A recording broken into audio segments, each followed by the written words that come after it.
Bonjour Aurélie Filippetti, Bonjour. ministre de la Culture et de la Communication. Vous êtes sur Radio Classique et LCI ce matin. Merci d'être avec nous. Le jour où finalement vos administrés, si je puis dire entre guillemets, les professionnels de la culture s'inquiètent, organisent une marche de la culture à Paris jusqu'à votre bureau, rue de Valois, mais aussi dans plusieurs villes de France. Alors, ils sont inquiets. Pourquoi, selon vous? C'est une marche pour la culture, c'est une marche pacifique.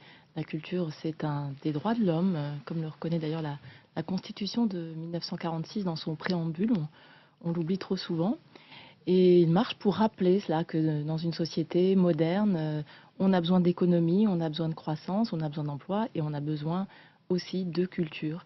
Et même la culture crée des emplois et crée de la richesse économique. Mais c'est pas qu'une marche pour, c'est aussi un petit peu une marche contre, parce qu'ils s'inquiètent notamment de la baisse de votre budget, moins 2% en 2013. Combien en 2014 d'ailleurs? Est-ce que vous allez négocier avec le ministre du budget, là, comme tous les ministres? En fait, la marche a lieu aujourd'hui parce que c'est maintenant que commencent les négociations, les discussions budgétaires.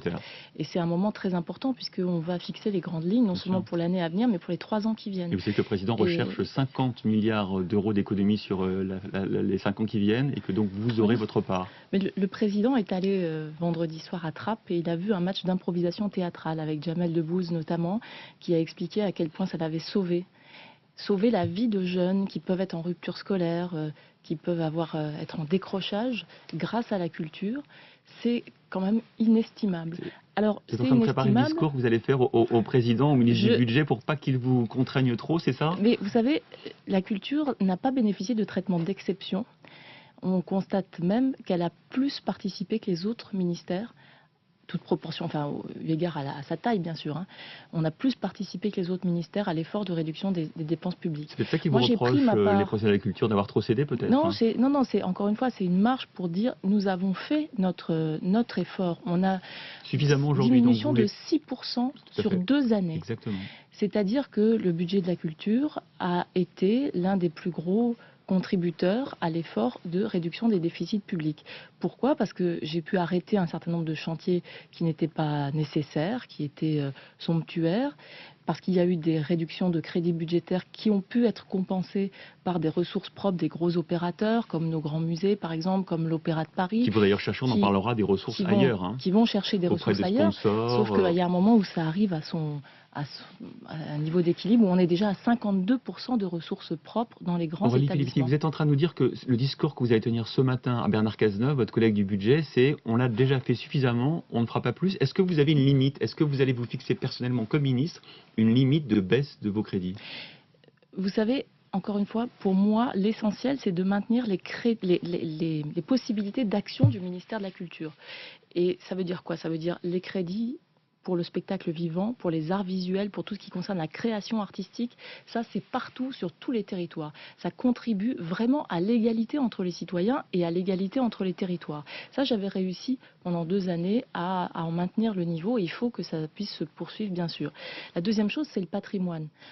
On a maintenu pendant 2 ans un niveau d'entretien du patrimoine qui permettait d'assurer, je dirais, le plus urgent. Mais en même temps, on sait très bien que le patrimoine, si on le laisse se dégrader pendant trop longtemps, bien à la fin, vous avez des gros travaux d'un seul coup qui coûtent beaucoup plus cher. Vous savez que face à vous, vous aurez les technocrates de Bercy, comme on les appelle quelquefois. Le budget de la culture, c'est moins de 1% du budget de l'État. Donc on peut, je crois, et on doit, parce qu'on est la France, et parce que la France, c'est un pays qui vit aussi de sa culture, on doit être vigilant là-dessus.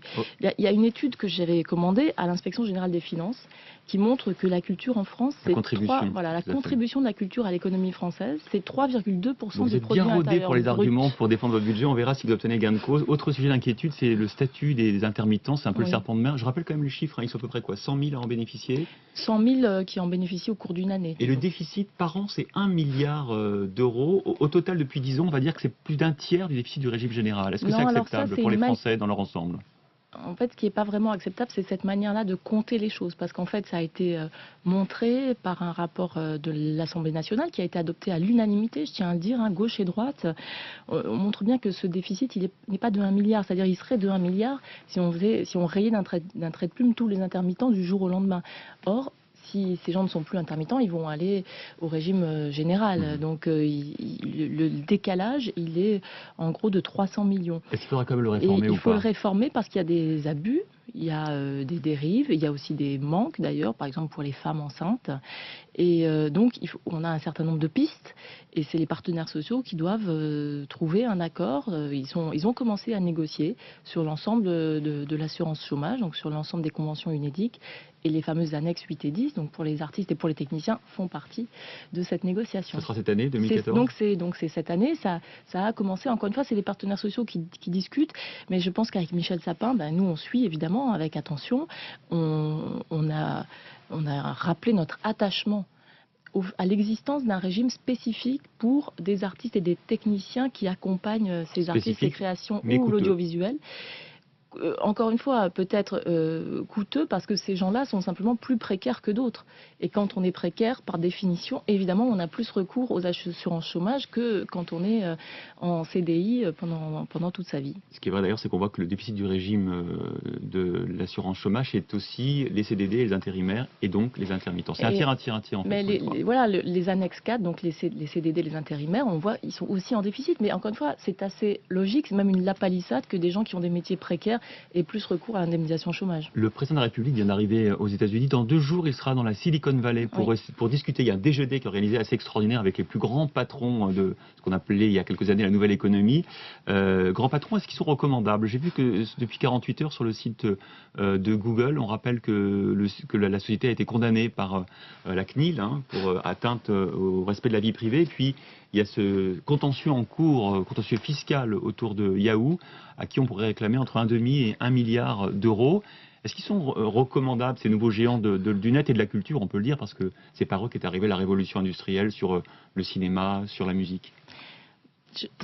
C'est pas des producteurs de contenu culturel. Non, mais ils les diffusent. Ils les diffusent. Et quelquefois gratuitement. Donc ils les diffusent, et comme ils les diffusent, ils doivent rentrer dans ce qu'on appelle le mécanisme de l'exception culturelle, qui veut dire quoi? Que ceux qui diffusent des créations doivent participer à leur financement en amont. C'est comme ça qu'on a fait vivre le cinéma français depuis 1946, avec un système qui permet à ceux qui diffusent les films, et depuis les années 80, ça marche aussi pour la télé, de financer la création de ces films. C'est pas le cas aujourd'hui.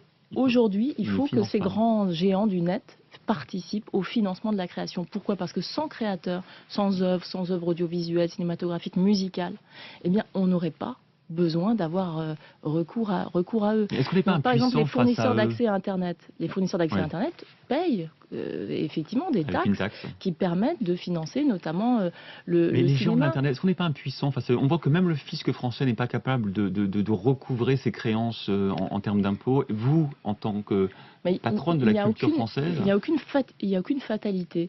Et ils ont aussi besoin de fournisseurs de contenu culturel. Ils ont aussi besoin de pouvoir s'implanter sur un marché européen. On voit que Netflix, par exemple, est en train de regarder comment augmenter sa présence en Europe. Ils veulent arriver en France cette année, en septembre. Vous les avez rencontrés, ils arriveront en France en septembre. S'ils veulent arriver en France, ils doivent se plier aux règles françaises. Je rappelle en Netflix, toute matière. C'est de l'accès à des milliers d'œuvres cinématographiques via un abonnement mensuel. C'est surtout des séries télé, en fait, et puis des films, mais un petit peu anciens. C'est pas les films que vous trouvez en salle, donc ça va pas faire concurrence à la salle de cinéma, heureusement. Mais s'ils veulent diffuser des œuvres, encore une fois, sur le territoire français, ils doivent faire comme tout le monde, comme nos fournisseurs d'accès à Internet, qui sont des opérateurs nationaux, territorialisés, et donc qui payent des taxes.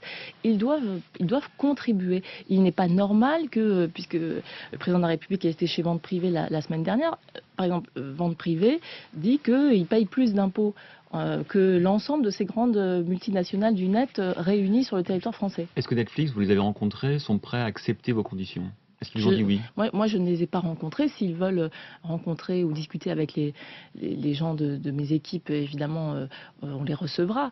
Et le contrat, il est clair. C'est vraiment, il n'y a aucune raison de leur interdire le territoire français s'ils se soumettent aux règles qui ont fait la créativité, la fécondité et la pertinence de notre système de financement de la culture. Autre sujet d'inquiétude, c'est celui des pratiques amateurs dans la culture. Il y a eu une petite polémique la semaine dernière. Vous avez fait un communiqué pour expliquer que, oui, il y aurait effectivement une réforme, en tout cas une réflexion sur le statut des amateurs. Alors la crainte, c'est est-ce que vous allez les obliger à payer des cotisations sociales? Est-ce que le bénévolat doit être encadré?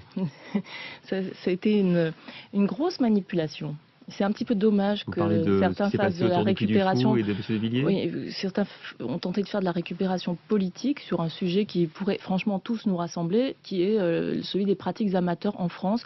Il y a énormément, peut-être un Français sur 4 ou sur 5, ça dépend des régions, qui est attaché à une pratique amateur. Moi, je défends l'éducation artistique et culturelle. Donc vous n'allez pas toucher aux statuts d'amateurs? Donc ce que je veux faire, et ce qui sera dans le texte de loi, c'est de permettre justement de sécuriser ces pratiques amateurs, parce qu'aujourd'hui, si on ne fait rien, eh bien, il y a un vrai risque, il y a une épée de Damoclès qui est qu'il y a certains spectacles qui ont des visées non seulement culturelles, mais qui ont aussi des rentrées d'argent, donc qui ont une activité lucrative et qui en fait Pensez pas au Puy du Fou là, dites-moi. font jouer des amateurs. Et ce faisant, activité lucrative et amateur, en employant du matériel professionnel, en faisant de la publicité, etc., il serait théoriquement possible de requalifier aujourd'hui ces amateurs comme des salariés. On se parle franchement, vous allez un peu augmenter les contraintes qui pèsent sur ce type de spectacle qui sont des spectacles commerciaux mais qui utilisent des bénévoles. On n'augmentera aucunement les contraintes, au contraire, on précisera dans la loi qu'il est possible, y compris pour ce genre de spectacle, même s'il y a des recettes de billetterie, de faire jouer des amateurs avec évidemment toutes les conditions de sécurité requises pour eux. Donc c'est bien une sécurisation de pratiques qui existent et auxquelles nos concitoyens sont attachés. C'est donc tout le contraire de ce qui a été raconté au cours de la semaine dernière. On attend le texte, on verra ce que veut dire sécurisation. Mais le texte, il est déjà, vous pouvez le consulter, puisqu'il a été d'ailleurs fait en concertation depuis plus de 8 mois avec toutes les associations, et y compris celle qui a prétendu ne pas avoir été associée. Alors j'ai une question plus personnelle sur votre parcours. On a vu combien le dossier Florange, par exemple, avait été important pour vous. Est-ce que, ça fait 18 mois que vous êtes au pouvoir, est-ce que finalement être socialiste et au pouvoir, c'est renoncer? Mais j'espère que non, au contraire, parce qu'il y a beaucoup de... moi j'estime avoir... Vous avez été meurtri par ce dossier quand même, vous l'avez dit, vous avez été déçu par la manière dont ça a été géré. J'ai été meurtri au moment où, au tout début, comme Édouard Martin a été meurtri, et puis maintenant il rejoint les listes socialistes pour les élections européennes. Vous avez avalé la couleuvre? Donc non, mais aujourd'hui, Geneviève Fioraso est allée il y a 2 mois poser la première pierre du centre de recherche à Florange, centre de recherche sur l'acier, sur la sidérurgie publique. Donc c'était l'engagement du président de la République, mais l'engagement il a été tenu. Voilà, la première pierre est posée et tous les salariés qui étaient concernés par l'arrêt de la filière chaude ont tous été reclassés. Donc il n'y a maintenant plus personne qui se retrouve sur le carreau. Et à côté de ça, la filière froide, comme on dit dans la sidérurgie, continue à travailler et à employer près de 2000 personnes. Donc ça, c'est du concret et ce sont des choses sur lesquelles on peut s'appuyer. Édouard Martin, tête de Édouard liste, Martin c'est utile. Il peut faire quoi? Bien sûr, il sera utile. Il peut faire quoi? Face à cette puissance. Vous savez, déjà, il a une solide expérience européenne, puisque lui, il était représentant des syndicats d'ArcelorMittal au sein du comité d'entreprise européen. Et je pense qu'on a davantage besoin, justement, d'avoir une réflexion à l'échelle européenne sur toutes ces questions sociales. Donc, il sera parfait. Merci beaucoup, Aurélie Filippiti, ministre de la Culture et de la Communication, d'avoir été avec nous sur Radio Classique.